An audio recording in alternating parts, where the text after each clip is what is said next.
ओम नमो भगवते वासुदेवाय। जगत के पालनहार श्री विष्णु और माँ लक्ष्मी की कृपा सदा सर्वदा आप सभी के परिवार पर बनी रहे।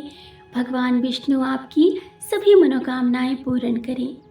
श्रावण की पुत्रदा एकादशी का व्रत आज रखा जा रहा है और आज के दिन भगवान विष्णु की विधि विधान से पूजा करने से, इस कथा का श्रवण करने से भगवान विष्णु अत्यंत प्रसन्न होते हैं और जो भी मनुष्य संतान प्राप्ति की इच्छा रखते हैं तो उनके लिए आज का ये दिन बहुत ही महत्वपूर्ण है, क्योंकि वे आज के दिन भगवान विष्णु की पूजा करने से अपने इस मनोरथ को पूरा कर सकते हैं। भगवान विष्णु प्रसन्न होकर अवश्य ही उनकी सभी मनोकामनाएं पूरा करेंगे। आज के दिन पुत्रदा एकादशी की कथा सुनने का भी बहुत महत्व है, क्योंकि बिना कथा सुने कोई भी व्रत संपूर्ण नहीं होता। तो आइए अब हम सुनते हैं पुत्रदा एकादशी की व्रत कथा।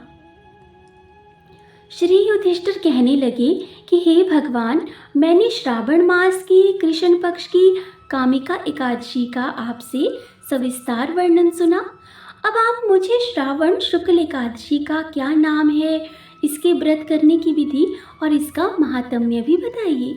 मधुसूदन कहने लगे कि इस एकादशी का नाम युधिष्ठिर पुत्रदा एकादशी है और इस एकादशी को पवित्रता एकादशी भी कहा जाता है। पुत्रदा एकादशी व्रत करने वाले व्यक्ति को पूजा के बाद श्रावण पुत्रदा एकादशी व्रत की कथा अवश्य ही सुननी चाहिए। ऐसा करने से व्रत पूर्ण होता है और मनोकामनाएं भी पूरी होती हैं।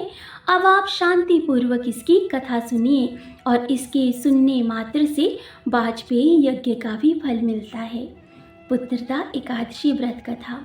द्वापर युग में आरंभ में महिष्मती नाम की एक नगरी थी, जिसमें महीजित नाम का राजा राज्य करता था।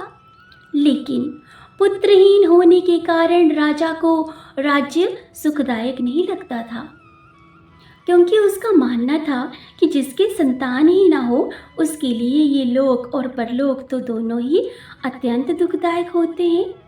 पुत्र सुख की प्राप्ति के लिए राजा ने अनेक उपाय किए, परंतु राजा को फिर भी पुत्र की या संतान की कोई प्राप्ति ही नहीं हुई। अब वृद्धावस्था आती देखकर राजा ने प्रजा के प्रतिनिधियों को बुलाया और कहा, हे प्रजाजनों, मेरे खजाने में अन्याय से उपार्जन किया हुआ किसी भी प्रकार का कोई धन नहीं है। न मैंने कभी देवताओं तथा ब्राह्मणों का धन ही छीना है। किसी दूसरे की धरोहर भी मैंने नहीं ली। प्रजा को पुत्र के समान ही सदा पालता रहा। मैं अपराधियों को पुत्र तथा बांधवों की तरह दंड देता रहा। कभी किसी से घृणा तक नहीं की। सबको समान माना है मैंने और इसी के साथ अपने से बड़ों का भी सदा सम्मान किया है। सज्जनों की सदा पूजा करता हूँ। इस प्रकार धर्मयुक्त राज्य करते हुए भी आज मेरी कोई संतान नहीं है, सो मैं अत्यंत दुख पा रहा हूँ। अब इसका आखिर क्या कारण हो सकता है? राजा महीजित की इस बात को विचारने के लिए मंत्री तथा प्रजा के प्रतिनिधि वन को गए, जहाँ बड़े बड़े ऋषि मुनियों के उन्होंने दर्शन किए। राजा की उत्तम कामना की पूर्ति के लिए किसी श्रेष्ठ तपस्वी मुनि को देखते फिरते रहे। एक आश्रम में उन्होंने एक अत्यंत व्योवृत धर्म के ज्ञाता बड़े तपस्वी परमात्मा में मन लगाए हुए निराहार, जितेंद्रिय, जितात्मा, जित क्रोध, सनातन धर्म के गूढ़ तत्वों को जानने वाले समस्त शास्त्रों के ज्ञाता महात्मा लोमश मुनि को देखा, जिनका कल्प के व्यतीत होने पर एक रोम गिरता था। सबने जाकर ऋषि को प्रणाम किया। उन लोगों को देखकर मुनि ने पूछा कि आप लोग यहाँ किस कारण से आए हैं? निस्संदेह मैं आप लोगों का हित करूँगा। मेरा जन्म केवल दूसरों के उपकार के लिए हुआ है, इसमें संदेह मत करो। लोमश ऋषि के ऐसे वचन सुनकर सब लोग बोले, हे महर्षि, आप हमारी बात जानने में ब्रह्मा से भी अधिक समर्थ हैं, अतः आप हमारे इस संदेह को दूर कीजिए। महिष्मतीपुरी का धर्मात्मा राजा महीजित प्रजा का पुत्र के समान पालन करता है, फिर भी वे पुत्रहीन होने के कारण अत्यंत दुखी है। उन लोगों लोगों ने आगे कहा कि हम लोग उसकी प्रजा हैं, अतः उसके दुख से हम भी दुखी हैं। आपके दर्शन करने से हमें अब पूर्ण विश्वास है कि हमारा ये संकट अवश्य दूर हो जाएगा, क्योंकि महान पुरुषों के दर्शन मात्र से सबके कष्ट दूर हो जाते हैं। अब आप कृपा करके राजा के पुत्र होने का हमें कोई उपाय बतलाइए। ये वार्ता सुनकर ऋषि ने थोड़ी देर के लिए अपनी आंखें बंद कर ली और राजा के पूर्व जन्म का वृतांत जानकर कहने लगी कि ये राजा पूर्व जन्म में एक निर्धन वैश्य था। निर्धन होने के कारण इसने कई प्रकार के बुरे कर्म किए। ये एक गांव से दूसरे गांव व्यापार करने जाया करता था। एक समय ज्येष्ठ मास के शुक्ल पक्ष की द्वादशी के दिन मध्याह्न के समय जबकि वे 2 दिन से भूखा प्यासा था, एक जलाशय पर जल पीने गया। उस स्थान पर एक तत्काल प्यासी गौ जल पी रही थी। राजा ने उस प्यासी गाय को जल पीते हुए वहां से हटा दिया और उसे हटाकर स्वयं जल पीने लगा। इसीलिए राजा को ये दुख सहना पड़ा।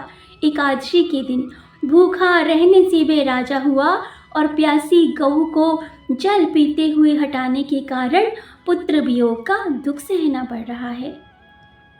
ऐसा सुनकर सब लोग कहने लगे कि हे ऋषि, शास्त्रों में पापों का प्रायश्चित भी तो लिखा है, अतः जिस प्रकार राजा का ये पाप नष्ट हो जाए, अब आप हमें ऐसा कोई उपाय बतलाइए। लोमश मुनि कहने लगे कि श्रावण शुक्ल पक्ष की एकादशी को, जिसे पुत्रदा एकादशी भी कहते हैं, तुम सब लोग व्रत करो और रात्रि को जागरण करो और इससे राजा का ये पूर्व जन्म का पाप अवश्य ही नष्ट हो जाएगा। साथ ही राजा को पुत्र की भी अवश्य प्राप्ति होगी। लोमश ऋषि के ऐसे वचन सुनकर मंत्रियों सहित सारी प्रजा नगर को वापस लौट आई और जब श्रावण शुक्ल एकादशी आई तो ऋषि के आज्ञानुसार सबने पुत्रदा एकादशी का व्रत और जागरण किया। इसके पश्चात द्वादशी के दिन इसके पुण्य का फल राजा को दिया गया।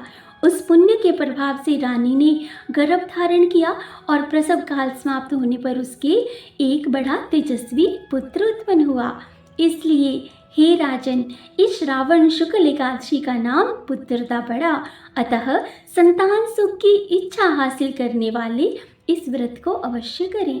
इसकी महात्म्य को सुनने से मनुष्य सब पापों से मुक्त हो जाता है और इस लोक में संतान सुख को भोगकर परलोक में स्वर्ग को प्राप्त करता है। तो बोलिए जय श्री हरि विष्णु भगवान की जय।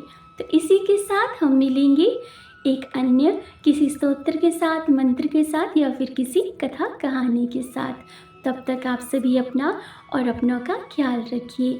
भगवान विष्णु की कृपा सदा सर्वदा सभी श्रोतागणों के परिवार पर सदैव बनी रहे। जय श्री हरि विष्णु।